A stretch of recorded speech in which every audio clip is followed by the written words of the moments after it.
We've created a special offer just for listeners of the podcast. You can get the book, A World of Creativity, for a special price of $5.98 for paperback, and the Kindle version is only 99 cents. Go to mark-stinson.com to take advantage of this special offer.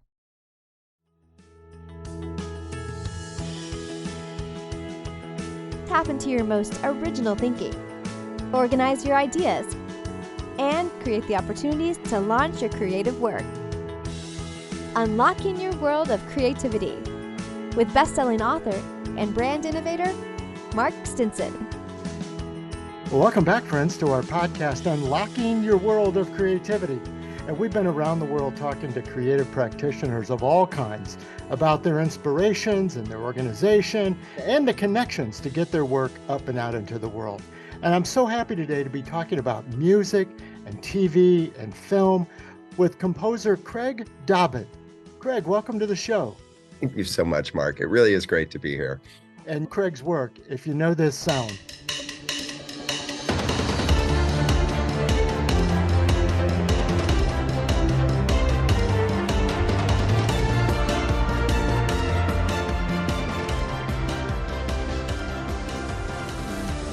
And this is a theme you've heard for, well, over a decade now.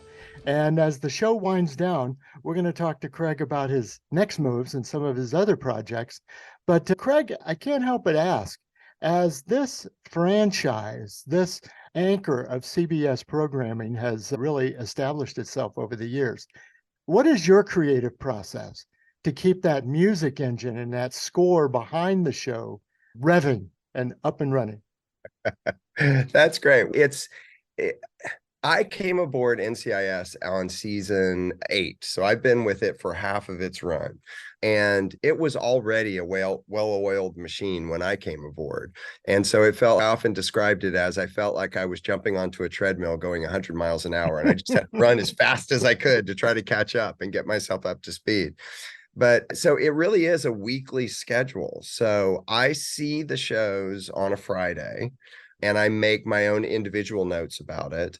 And then we do what's called a spotting session on Monday, which I watch the show with sound effects people and the music editors and the director and the writer, and usually not the director, but sometimes, mostly the showrunner and the producers. And we talk about where there's going to be music and where there shouldn't be music. And then I make my list of what I have to do that week. And then I just get busy and start creating. And I work Tuesday, Wednesday, Thursday, Friday, Saturday. And then we mix the show on Sunday. And by Monday, I'm off to spot the next show. So we'll do 2 or 3 like that. And then we'll have a week or 2 off, and then 2 or 3 like that, and then a week or 2 off. What else? What else? I mean, I don't know. It looks like an episode of Hoarders in here, baby. I can't disarm this bomb. Okay.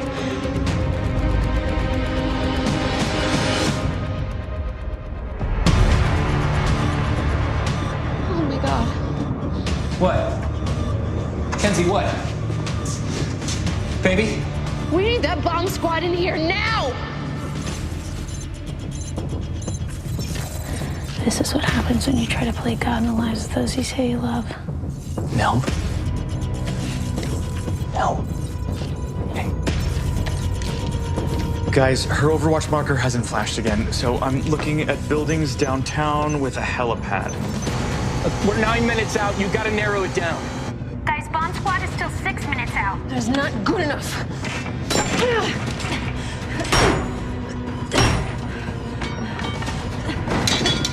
Tell Rogers, if we don't get a final destination, Eddie is going to be dead. Kenzie, we got 4 minutes. Please stop. I need to tell you something. Baby, sometimes I wake up in the middle of the night and I can't breathe. What? I wake up and the world is narrow and claustrophobic, and I feel like my chest is caving in and I feel like I'm gonna die. What? But then I look at you. Granted, you're usually drooling on yourself and snoring like a chubby dachshund.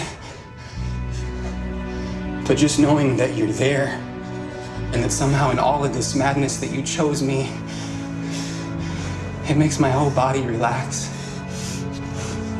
And I have this thing that I can only describe as peace. Baby, I look at you, and I see us. and I can fall back asleep.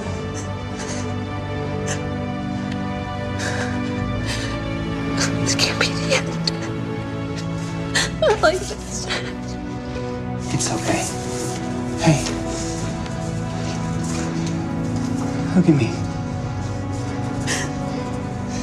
You're the best thing that ever happened to me, and I love you.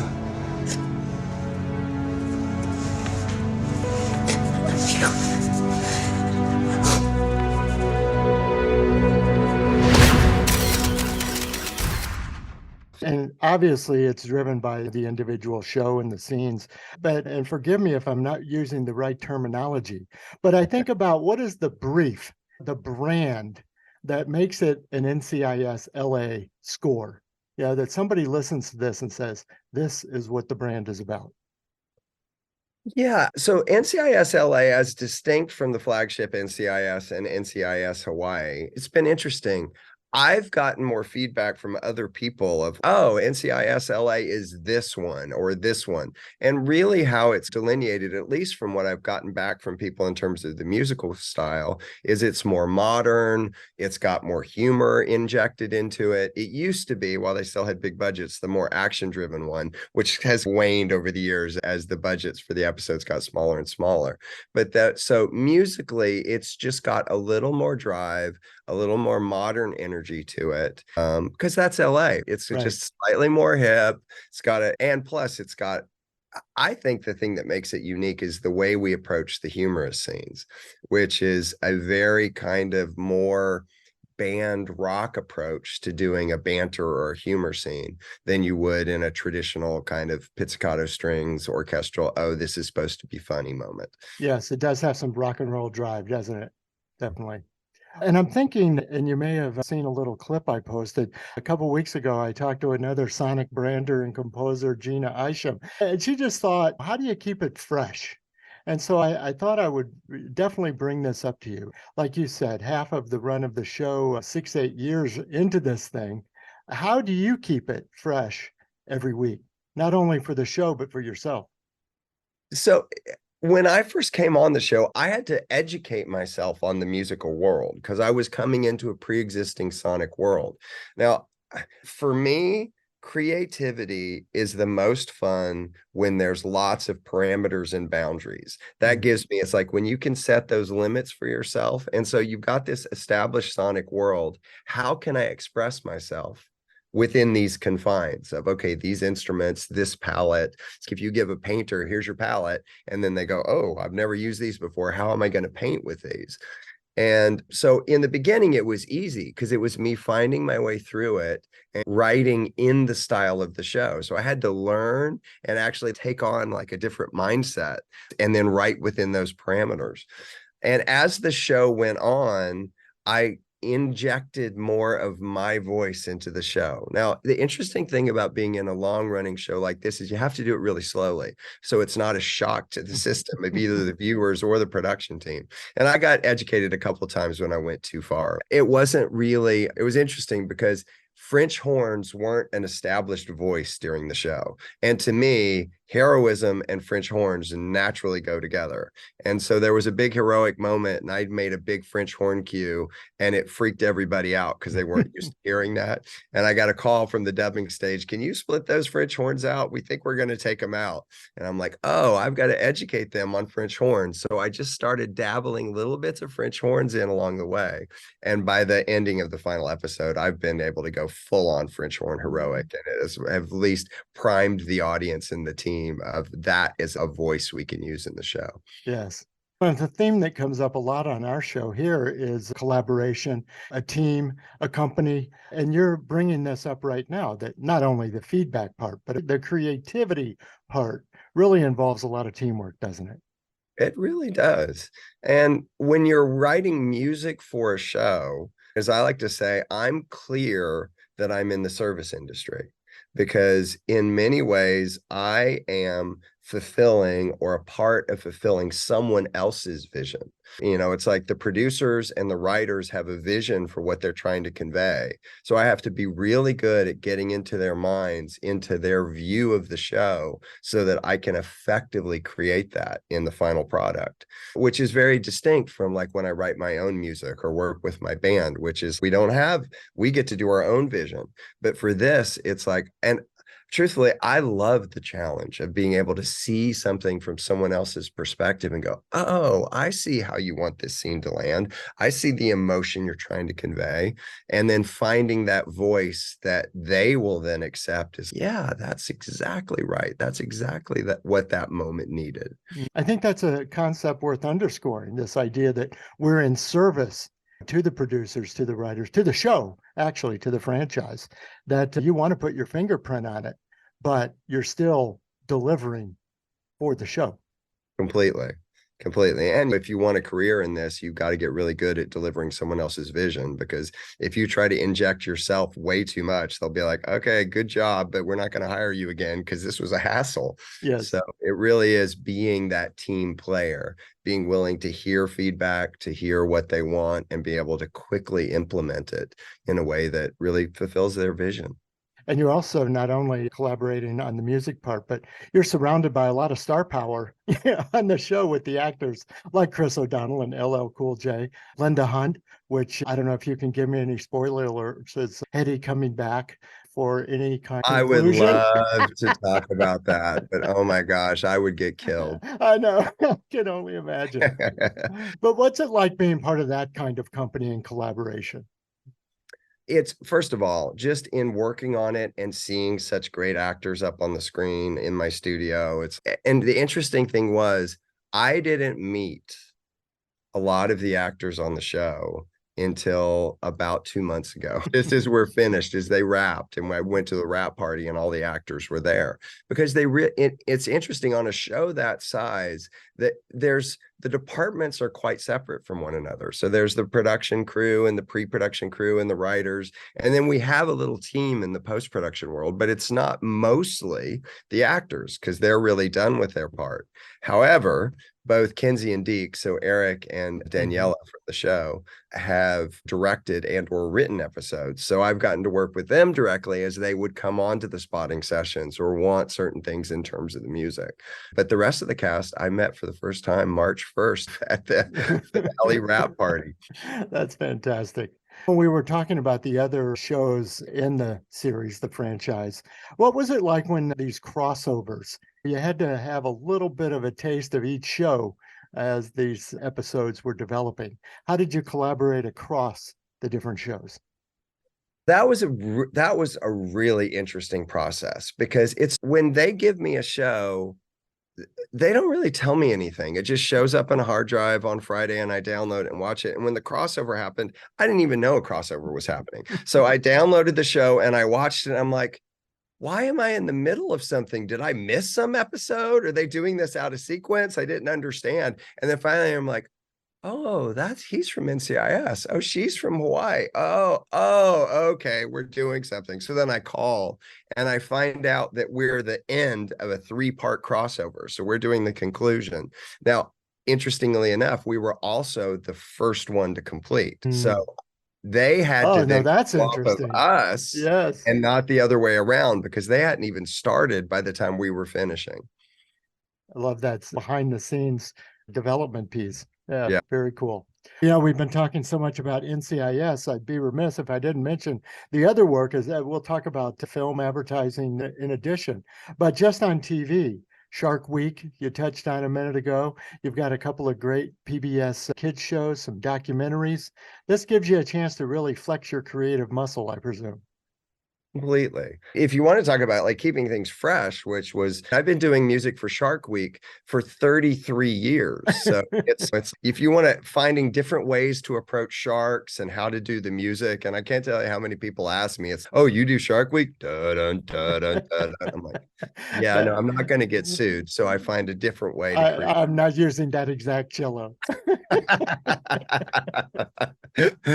But, and I was just before this call, I was talking to the editor on this year's the Shark Week episodes I'm doing. I've been doing my friend Jeff, who I've been working with on Shark Week for the entire 33 years. He was a local news producer in Ventura. I was just starting out, and this company matched us together, and he's now become Mr. Shark Week, and I've been working with him for that long of a time, and which has been incredible to have that length of a collaboration with someone. And it's when you work so long creatively with someone, he doesn't really need to say anything to me. He knows what I do. I know what he wants. And it's like, literally, he'll go, here's the show. You got any questions? I'll be like, no, I know what to do. He's like, I'll be back to you. See you on the dub. It's like any relationship, you start filling in the other's sentences. Yeah, exactly. Yeah. Exactly. And it's a real, I just watched the episode this morning for the first time, or one of the episodes. I'm doing 6 this year, and really well done episode. I laughed, I cheered.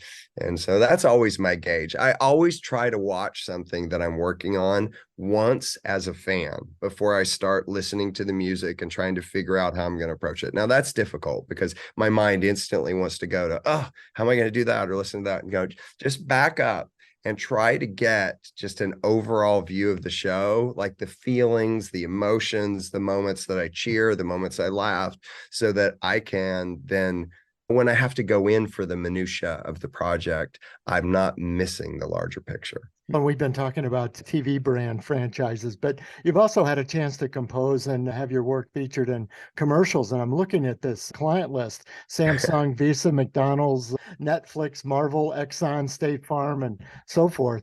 That's a whole different, you talk about being in service to the client. That must be a whole different creative approach for you. I tell people it's so different from working on a TV show. When you're on a TV show, you're hired. When you're working on a commercial, you're always auditioning almost up to the very end, because there's people competing. It basically goes out to 20, 30 composers. Everyone does versions, and then they'll whittle that down to 10 and whittle it to 5 and whittle it to 2. And you're doing revisions. On NCIS this last season, there were maybe 2 or 3 total revisions we had to do the whole season. Whereas on any given commercials, it's up to 30 or 35 revisions that will have to be done on a commercial. So yeah, if you're lucky. If you're lucky. Yeah. Exactly. I love that. And the sonic branding of it, I think about McDonald's and State Farm in particular, but the others too. But you're working within a sonic franchise still. There is a State Farm sound, just like there's an NCIS LA sound, right? How do you try to fit what you're doing into that established tone? Well, so they will often, in their brief, they'll say what they're looking for. And it's interesting. A lot of the commercials I've done, I mean, at least with McDonald's and State Farm, it's mostly the mnemonic. As long as I incorporate their little da-da-da-da-da, or the State Farm little mnemonic, it's good. And because it's the melody with those specific ones that trigger it. And then I notice that companies tend to, because I've done several McDonald's commercials in different, I don't know, sonic eras, where they'll change like what they're looking for in their sound. It's like Burger King in particular had this with the big king with the hat on, with the big face and stuff. They had a really Wes Anderson-y vibe in their kind of way they were approaching commercials. It was very surreal and bizarre, and they were looking for that similar thing in the music. And it'll change. So sometimes my flavor, or what it is that I provide, matches what they're looking for, and then I'll do a whole bunch of work. And then sometimes it doesn't, because they're on to something else. If they need a hip hop score or they're doing something like that, I'm not the guy for that. They'll find someone who can give that to them. Yeah. But some of that sonic branding foundation, I think about State Farm, the legend being that it goes back to Barry Manilow. This is an impact that you could have for decades. That's right. That's right. He wrote that Like a Good Neighbor, State Farm is their melody, which is still at least part of it. Yes. It's like keep that is kind of their little thing that they do. Yes, indeed. Oh, right at the good part. Hey, Dave. I got it. I got it. What? We got a meeting at noon. Like a Good Neighbor, State Farm is there. Don't worry, Rob. You're covered. Okay, sorry. Where was I? State Farm agents are there whenever you need them. Fantastic. Craig, what a great conversation about your work and career up until now. I'd love to turn the page and talk about what's next for you. As anything, NCIS LA will come to a close. Sorry you can't tell us what the final show looks like. But let's talk about what's over the horizon for you. What are you working on next? So I'm right into Shark Week, which is not new, but I'm really excited at what's coming up after that. So a friend of mine is writing and directing her first feature film. It's a psychological thriller called The Tasting that's set in the high-end world of wine and sommeliers. I've been telling people it's like Sideways meets Saw. But a really well done script. And she's starting to shoot. She'll probably have cameras rolling June, July, and which means I'll probably be working on it August, September. Now, the great thing about this is it's given the subject matter of wine and where it is, we're actually going to use a real orchestra, and I'll have a 30, 40-piece string section that I'll get to work with and record in the final score, because it will be a lot of classically driven kind of pieces, which is such a great creative oasis from NCIS, which was a completely different sonic palette. I'm really excited to explore that world and create music for my friend's film. Again, it's like I notice I'm working with people that I've worked with for a very long time. So I really do enjoy these long-term collaborations. Yes. With that kind of elevator pitch, Sideways meets Saw, what can we expect? What's going through your mind? First of all, I do see you're going more symphonic, maybe more orchestral, but what's the horror part? What's the scary part? It's a story of revenge. It's the story of someone who has, let me see, if I don't want to get into spoiler territory of this. I don't want to get my friend angry at me. Yeah, that's okay. So it's a story of revenge of a young man who's been failed as a master sommelier. And once you've been failed enough times, you have to go all the way back to the beginning of your training. Now, to make matters worse, he's in an Asian family, so he's brought shame on his family by failing, so they disowned him. So he's decided to exact revenge on the master sommeliers that failed him. So he lures them to a tasting, and then stuff ensues, let's just say, from there. So a lot of it takes place in a wine cellar inside. So the music, for me, needs to feel very claustrophobic. Although I'll be using strings, I'll want them close mic'd, so you don't get the sound of a big room, because symphony orchestras can be very expansive. But if you do it more like the Psycho Orchestra, which was 8 strings or 16 strings, close mic'd, you get more of that claustrophobic sound where you can actually hear the bows hitting the strings and get that kind of tension from that kind of more small, closed in, because it really does need to feel claustrophobic, since most of it takes place in a wine cellar. Yes, I appreciate this sort of inside distinction between, like you said, it's the symphony hall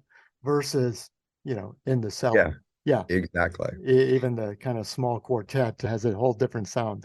It does. You can make it more, and strings are the creative potential of string instruments, what they can do. It's like, I'm going to bring some string players up here and say, what are some weird sounds you can make with your violin? And we'll just start exploring those so that I can incorporate some of those textures. Sounds and techniques and collaboration with people so inspires me. Like, you get a great player and then you start asking them, like, what's something that you've never done on strings that you've always wanted to do? What's something that you think would be a cool sound that the violin can make that you've never been asked to do before? And then start exploring some of those sounds and get them involved. Because when people feel involved in a creative endeavor, they really do give you their best work. When they feel constrained of, you're like, no, do it this way, no, do it that way, they just all of a sudden they start freezing up and they start losing confidence in themselves, because you're telling them they're doing it wrong all the time. So they stop offering things. So my thing in collaboration is always to try to create an environment where people feel free to offer up stuff and acknowledged and appreciated for those offerings, because then they'll do more of it. And I really think you get the best out of players that way. It's helpful insight for any kind of creative. Well, and I wanted to ask you about another aspect of music in TV and film, and that's licensing. I've had many guests who've been talking about, from a singer-songwriter, for example, who've talked about other avenues to get work out, not just music streaming on Spotify or putting an album out like we used to. What is the state of the state in music licensing in shows these days? It's definitely a big business, and it's definitely something you can make money at if you can get your music out there. Pretty much all the major labels have their licensing wing, and all they do is pitch to shows and, okay, here's our catalog. You want to use this, you want to use this at various price levels.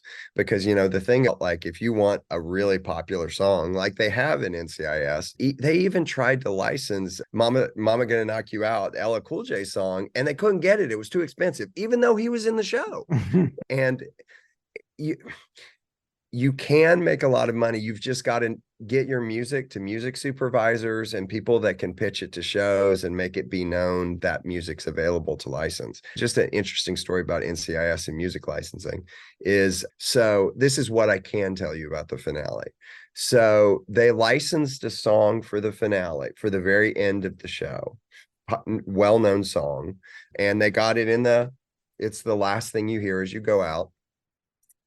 After the final episode of NCIS, Entertainment Tonight's doing a retrospective where they're talking about the show and doing interviews with the cast and like all that. And they wanted to show the final scene.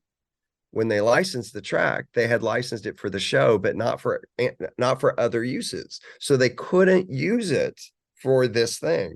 So literally after I was done, I had people up here, we had wrapped, I thought I was done. I get a call. It's, hey, Craig, we can't use the song. Can you write something for that last scene so that we can give it to Entertainment Tonight? And the song is well known. I don't think it would be bad to say the song. It's Hold On, I'm Coming by Sam and Dave. And I'm like, I'm not going to try to do something with saxes and guitars and that classic R&B. It would just sound like a poor imitation anyway. But what is it about that final scene that song works? There's a nostalgia, the song, you feel it, you recognize it. There's an ending of something that reflects back to an earlier time. And I'm like, all right, so that's what I'm going to capture. So I decided to do a completely new permutation and arrangement of the main title theme. So the main title theme is not very easy to use anywhere. It's and it just doesn't translate very well. And so I'm like, all right, because that will have that nostalgia. They'll recognize the theme, but in a new context. So I did full on heroic orchestral epic version of the main title theme to end at least my version of the show, which they'll show on Entertainment Tonight. That's fantastic. I love these sort of insider stories, and I know the listeners do too. Craig, what a fantastic conversation. I'll have all your contact information in the show notes because I know people are going to want to go back and watch some of these YouTube clips and see some of your other score and then follow and keep track of this new film that you'll be working on, The Tasting. So thanks for all your insight. As we close, I'd love to have you share a word of, I'd say inspiration, but at least encouragement to up and coming creatives who say, I got to get unstuck, or if I could just make the right connection. So you've been talking about music supervisors, you've talked about how to work with advertisers, but what could we say to creatives who just are so inspired by their work, but need that extra something to get their work out? I'm a firm believer. So one of the things that you should know about me is I've never had an agent. I've never had a manager. And I know that often young creatives like, oh, I need the right agent or the right manager to get me in the right doors. I don't think so. I really believe if you really are committed to what you're doing and you just talk about it to everyone, the opportunity will present itself. I was watching some video today and some guy said something and I think it really applies. They said, what if I told you were only 12 no's from $1 billion business? And it's like, how quickly would you go get that first no? Because mostly, especially with creatives, we're putting our heart out. We're risking something when we put our creativity in the world. And if you're not experienced with it, when someone doesn't like something you do, it can be very hard on a creative person because we really do expose ourselves in order to keep ourselves open to that creativity. And that's a skill that you learn. So just go out, share your things. It's not bad, your creativity. It just wasn't right for that thing. So just keep going. Don't stop, because I truly believe if you stick with it, there really is opportunities and work enough for everyone. Thanks so much for sharing that. Listeners, that could be the best 1 minute and 10 seconds of encouragement and inspiration you'll hear all day. Craig knows what he's talking about. I'm sure you've had your share of no's. Completely. Yeah, and maybe every week when those guys tell you that is not going to work. That's right.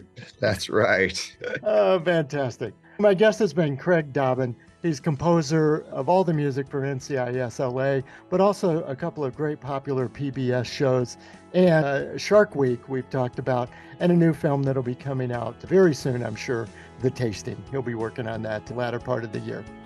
Listeners, come back again next time. We'll continue these round-the-world travels. We've stamped our creative passport in Santa Barbara, California today, but we'll be continuing our creative journeys to talk to creative practitioners everywhere, how they get inspired, how they organize ideas, and how they gain the confidence and the connections to get their work out into the world.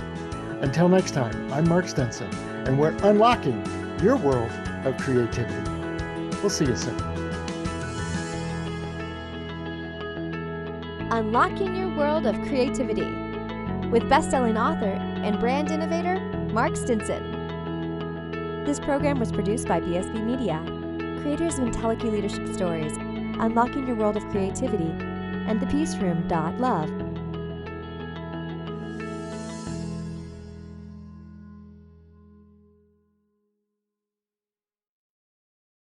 Our podcast is supported by Adobe and the Adobe Creative Cloud, the world's best creative app and services, so you can make almost anything you can imagine wherever you're inspired.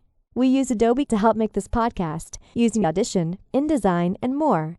So join the creative community with the Adobe Creative Cloud, and let's make something better, unlocking your world of creativity.